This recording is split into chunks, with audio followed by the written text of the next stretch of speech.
โอเคเนาะมื้อนี้ก็มาอ่านะลองงานให้ลูกค้าเด้อเดี๋ยวนะจียิงฟอร์มตัวนี้เนาะยิงประมาณเลขห้านี่เด้อเลขห้านี่ก็ยิงกลางๆนี่เบิ่งนะ4-5 ลูกเบิ่งเด้อตัวนี้นะยิงกลางๆในมุนๆนี่เนาะระยะก็ยิงประมาณ30 เมตรเนาะมื้อนี้ก็ลองงานให้ลูกค้าบอกให้มันลองให้แด้สิเนาะมื้อนี้ก็พอว่างมาลองให้เนาะ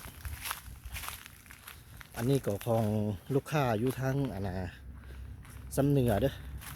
คนอื่นก็ขอขอบใจลูกค้าที่เสือมันในห้างเขาเนาะมื่อนี้ก็มาลองกันดูตัวเล้า35เนาะตัวนี้เล้า35ใส่ถังคาร์บอนเอาสถังอะลูเนาะขอโทษถังอะลูกนตัดเด้อขนาดเป็น0.45เนาะตัวนี้เว้าเป็นเว้ากาลิกัตเนาะตัวสีดำตัวเกรดดีเด้อตัวนี้นะกล้องซองก็ดิคาเวอรี่กล้องดิคาเวอรี่ก็จะลองประมาณ30 เมตรนี่เนาะนี่จำกำแพงฮันฟอร์มสีขาวเนาะยิงราคาคือว่าฮันเด้อยิงประมาณ4 ลูกเนาะประมาณ4 ลูกเดี๋ยวยิงเมื่อเราก็พาไปเบิ่งเป้ากันเด้อ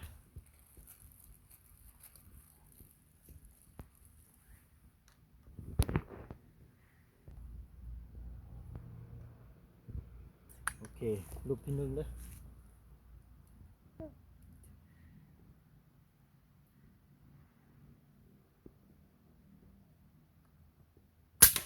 โอเค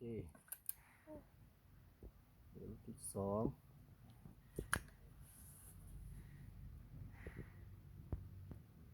โ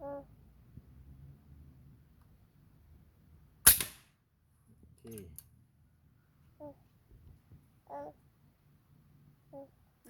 ลูกที่3เนาะ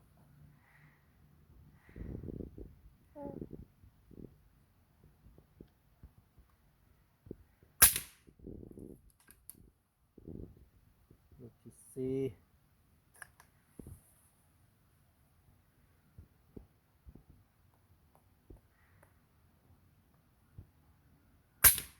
อเค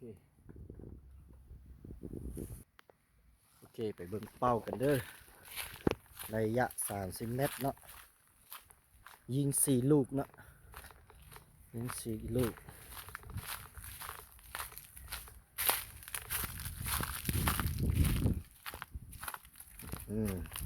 ประมาณนี้เลย